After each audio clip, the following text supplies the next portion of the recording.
Aquarius, ito yung reading mo for July 25 to July 31. Or kahit kailan mo to makita, Aquarius, kasi ito ay timeless reading din naman. Maraming salamat, Aquarius, sa suporta mo. Kung matagal ka nang sumusubaybay, nanonood ng mga readings ko. And if you're new here, please don't forget to subscribe, like, or follow. Shoutout na rin sa ating mga YouTube channel members, pati na rin sa ating mga Facebook page subscribers. Yung mga names po ninyo naka-flex po sa dulo nitong ating reading. At sa mga gustong mag-inquire, mag-book, interesado sa personal readings ko, punta lang kayo sa aking Facebook page or basahin yung nakasulat sa description nitong video. Ano yung overall energy?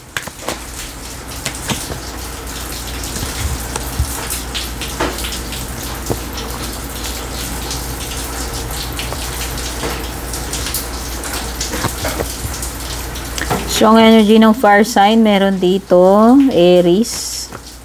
Meron ding energy ng Gemini. Gemini and Aquarius meron din. Okay, so yung overall energy mo is may kinalaman sa hindi pagiging confident sa sarili. Yan, pwedeng iba sa inyo nakaka-experience kayo ng insecurities. Oo. Or feeling inferior. Basta lacking pwedeng lacking self-respect, lacking self-confidence, pwedeng pagiging introvert, no, unwilling na hindi ganun ka-open na makisama, makisocialize sa iba. Parang may pagka-introvert energy. At saka yun nga, pwedeng merong pagiging insecure, kaya nagkakaroon ng pagsiselos. Oo. Dahil sa insecurity. Yan yung overall energy na na-pick up ko. Okay, merong Taurus, binanggit ko na kanina, Taurus, Gemini, tsaka Aquarius energy. At kung meron ng mga numbers dito, kung halimbawa gusto mo ng numbers, ayan, meron ditong 1, 9, number 2, at saka 17.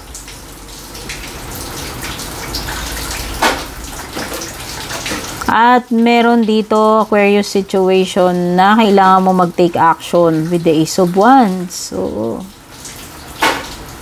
take charge or take action dito. Or grab mo tong opportunity kasi pwedeng opportunity yan yan din ang nafe-feel ko rito. O ayan pwedeng merong bagong project paparating sa iyo. Something na makakapagpa-inspire sa iyo. Oo, meron something dito na exciting or inspiring para sa iyo. At saka ikaw ay parang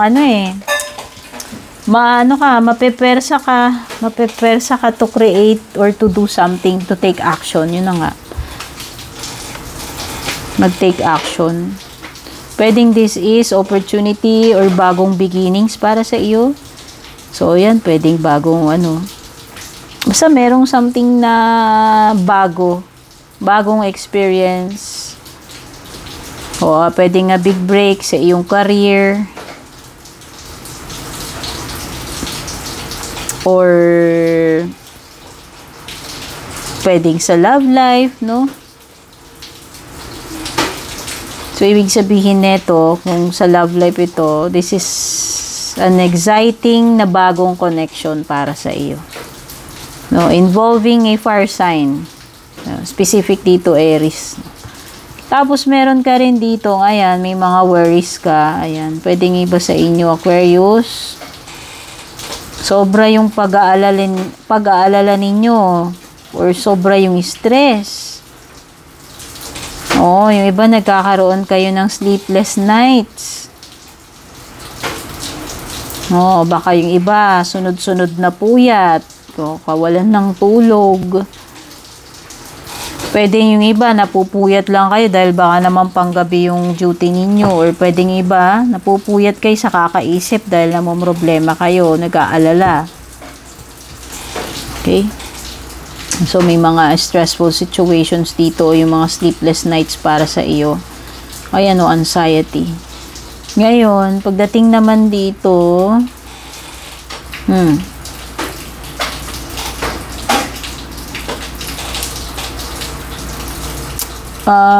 someone na ewan ko, parang ayaw magsalita nitong person na to. Pwedeng ikaw to or the person you are dealing with. Basta, wala kang maririnig from this person. Wala kang mapipiga. Hindi siya magsasalita or hindi siya aamin. Kasi parang may tinatago ito. Whether ikaw to or kung sino man tong person na nakakadil mo. Wala. Nakasiper ang bibig. Hindi to kung pinapaamin mo to, kung may gusto kang malaman dito sa person na to, hindi siya magsasalita kahit may nalalaman siya, hindi niya sasabihin yung sikreto niya, hindi siya aamin, wala. Magiging silent lang siya. Or pay attention to your intuition kasi the High Priestess is about intuition. So, yan.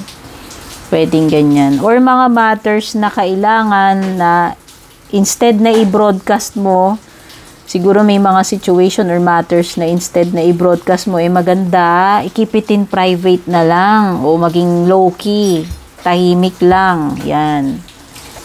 Don't spill the beans, Aquarius. At, tignan naman natin pagdating sa iyong love life.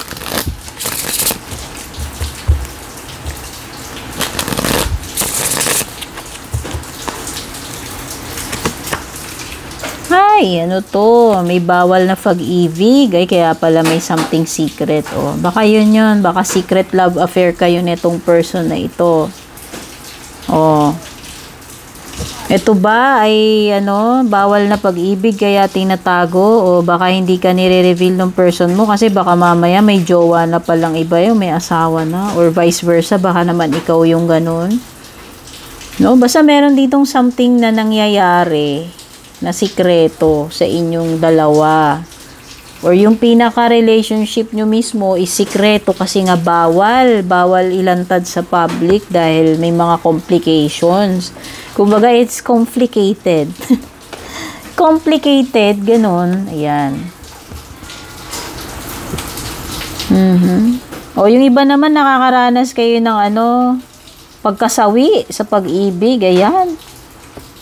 No, yung iba nalulungkot sa nangyari or nangyayari sa inyo or feeling broken-hearted kayo, nadurog yung puso ninyo dito sa nangyari or itong person ninyo na-disappoint kayo or may, may something na sapat para ikaw ay maging very very sad or madurog yung iyong kalooban. Okay, so yung iba pwedeng ganun, pwedeng dinala kayo nito sa isang third party relationship and pwedeng yun yung madidiscover ninyo. Syempre kayo ay devastated, feeling broken. At saka ayan, feeling it's over, tapos na, ayaw ko na, pagod na ako. Ayan. Parang may ganyang energy. Or pagod na ako dito sa taguang klaseng relationship. Ayoko na ng ganito. Ayan, parang ganun. Gusto ko yung legal, gusto ko yung pwedeng i-broadcast sa public, ayaw ko nung sikretong relasyon. Parang ganun yun yung napipick up ko rito. Okay, baka ganyan. So, iba sa inyo baka hindi kayo makarelate. Take note hindi naman po ito personal reading. So, kung ano lang yung mga napick up kong energies dito, bahala na kayo mag-adjust dyan. Ano ba yung mga paparating sa'yo, Aquarius? Scales, keep your life in balance. Aquarius, nawawala ka na naman sa balanse. Baka may mga bagay ka na napapabayaan na sa sarili mo, sa buhay mo. Or nasusobrahan. Dalawa lang yan. O pwedeng napapabayaan o nasusobrahan. Kaya dapat i-balance. So, keep your life in balance. In general, kung Patungkol man yan sa pagtatrabaho, sa paggasta, or sa iba pang bagay, kuning-kuning, etc. At meron dito, Aquarius, no? Hindi mangyayari, hindi matutupad para sa'yo kasi meron kang broken wishbone. Wish will not be granted. Kaya kung may request ka, ano man itong hinihiling mo, yan dapat yung gusto mo mangyari or outcome, pwedeng hindi yan mangyari. So, it could also mean disappointment kasi hindi yun yung ine-expect mo, hindi nangyari, no? At merong some kind of pagkapanalo or siswertihin ka or something na ipapasa sa your pamana. Ayan, no? Money or property na makukuha through an inheritance. Baka may makukuha ka from insurance or pamana sa'yo. Hindi ko alam, pero basta may something ka na mare-receive na, alam mo yon, ipapasa sa'yo or dahil nanalo ka, dahil sinwerte ka, ayan. Tingnan pa natin yung mga additional or closing messages para sa'yo.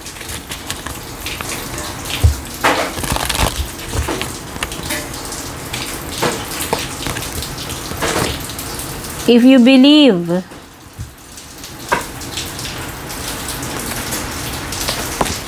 romance. Yan, may romance na naman dito. Yes is the answer to your question kung may tanong ka man. At in the near future, o meron something na malapit nang mangyari or kung ano man yan. Alam mo, itong if you believe is about your faith. Aquarius, we're talking about faith. Tapos sa iyong bottom of the deck, kanina ito lumitaw. Aquarius, this is you. Faith ito Faith, hope. So, ito nakadepende sa kung ano yung pananampalataya mo, kung gaano kalaki yung faith mo. Kumbaga, you can have what you desire, pero importante na naniniwala ka, may faith ka rin, hindi sapat na diba? Syempre, kung hindi ka naniniwala, walang power.